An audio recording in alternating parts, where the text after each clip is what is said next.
మీరు స్టూడెంట్స్ తో ఇంటరాక్ట్ అయినప్పుడు ఇవన్నీ వాళ్ళకి ఎంతలా ఉపయోగపడి ఏం చెప్పారు వాళ్ళు? ఏ స్టూడెంట్ అయినా బీటెక్ కంప్లీట్ అయిన తర్వాత మనం అల్యూమిని అసోసియేషన్ అనేది ఒకటి ఫామ్ చేస్తాం. సో దీనివల్ల ఏంటంటే స్టూడెంట్కి నిజంగా వీళ్ళు మనం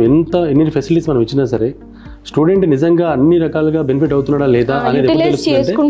నిజంగా అతను రీచ్ అవుతుందా లేదా అనేది కూడా మనకు తెలియదు. సో దానికోసం మనం ఏంటి కంపల్సరీ స్టూడెంట్తో మనం ఎవ్రీ ఇయర్ ఇక్కడ ఫీడ్బ్యాక్ తీసుకుంటాం. సో డెఫినెట్గా first year, second year, third year, ఫైనల్లో ఎవ్రీ ఇయర్ మనం ఫీడ్బ్యాక్ తీసుకున్నా కూడా స్టిల్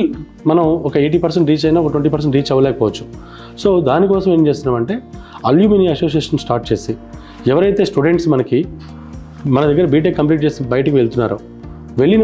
వాళ్ళతో మనం నా దగ్గర కంప్లీట్గా మన స్టూడెంట్స్ వీళ్ళు బీటెక్ కంప్లీట్ చేసి వెళ్ళిపోయారు, సో వీళ్ళతో మనకి ఇంకా సంబంధం లేదు అని కాకుండా కంప్లీట్గా మళ్ళీ వాళ్ళతో మనం ఇంటరాక్ట్ అయ్యి వాళ్ళతో రెగ్యులర్గా ఒక అసోసియేషన్ ఫామ్ చేసి వాళ్ళందరినీ కూడా రెగ్యులర్ ఎవ్రీ ఇయర్ ఒకసారి క్యాంపస్కి ఇన్వైట్ చేసి ఏవైతే వాళ్ళు ఒక పర్సనల్ ఎక్స్పీరియన్స్ మన స్టూడెంట్స్తో షేర్ చేసుకునే విధంగా మనం ఒక ప్లాట్ఫామ్ క్రియేట్ చేస్తాం. సో దానివల్ల ఏమవుతుందంటే స్టూడెంట్ బయటకు వెళ్ళిన తర్వాత వాళ్ళు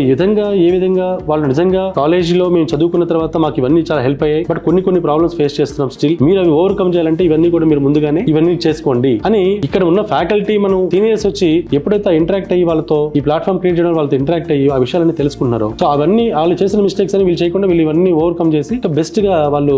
అవన్నీ కూడా వాళ్ళు ఈజీగా ఓవర్కమ్ చేయగలుగుతున్నారు.